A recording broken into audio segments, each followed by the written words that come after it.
Hi, I'm Gabi Macra and I'm a yoga therapist, and I often get asked what is yoga therapy.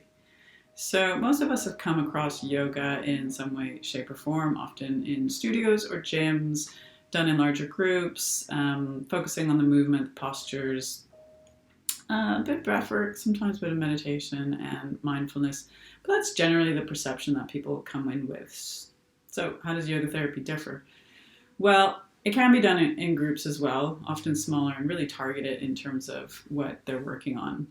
But yoga therapy really starts with the individual, and it starts with the alliance, the therapeutic alliance between the yoga therapist and the client. Beginning with a very holistic assessment of what's going on, not just physically, but all around.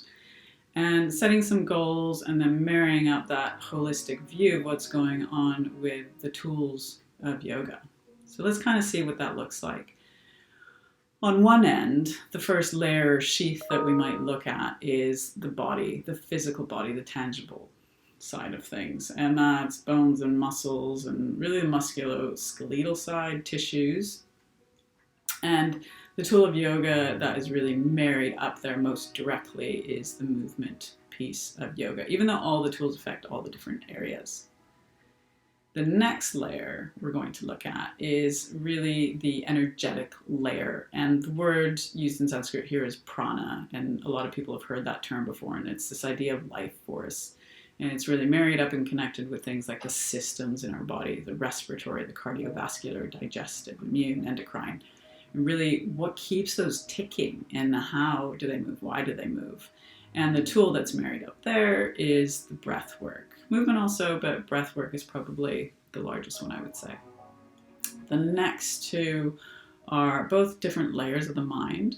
The first one is that kind of part of our mind and our brain that we share with other animals and reptiles and everything, the more primitive bit, the more autonomic bit, the bit that keeps us in homeostasis or balance. And that's very connected to the nervous system. And again, here, the tool of yoga that's used is really around the breath work predominantly. And the breath work and its impact on the nervous system is amazing. There's so much research on it.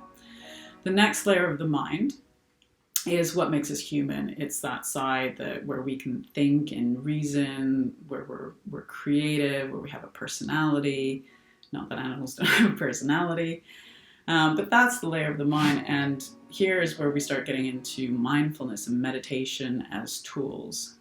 And then last but not least is this layer, this really portion of our being that sits underneath all of that. It's really just connected with everything around us, and from this real place of contentment and non-judgment. It can often be seen as and described as the bliss body. So those are the tools, those are the layers. And we'll use tailored practices to really target how we move towards those, how we alleviate symptoms and get at the root cause of things. And really it's an empowering practice, as a lot of the work is done by the client. It's really their practice and it evolves over time. So that's yoga therapy in a nutshell. Thanks for listening. I'm Gabi Macra.